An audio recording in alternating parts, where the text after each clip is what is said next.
সবচাইতে বেশি জান্নাতে প্রবেশ করাবে যে আমল, বিষ্ণু বললেন, এক হচ্ছে আল্লাহর ভয়, আরেক হচ্ছে সর্বোত্তম আচরণ। প্রিয় ভাইরা, ইসলামের মেজাজটাকে চিনে নেন, ইসলামের এসেন্সটাকে বুঝে নেন। আমরা ভালো আচরণকে গুরুত্ব দিতে চাই না। অনেক নামাজি লোক দেখবেন নামাজ পড়তে পড়তে কপালে কালো দাগ ফেলে দিচ্ছে, বাসায় বউয়ের সাথে খারাপ আচরণ করে, খিটখিটে মেজাজের, প্রতিবেশীর সাথে শুধু ঝগড়া, কলিগদের সাথে ঝগড়া, মারামারি, দুঃসম্পর্ক, এরকম আছে না? নাই বলেন, আছে না? কিন্তু নামাজি, অনেক বড় হাজি, একদিনও কোরআন তেলাওয়াত মিস হয় না।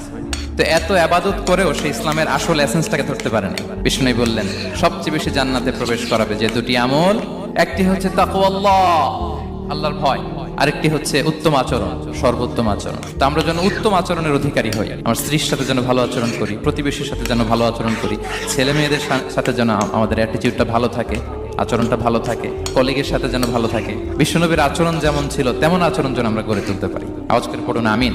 সুনানে আবু দাউদের এক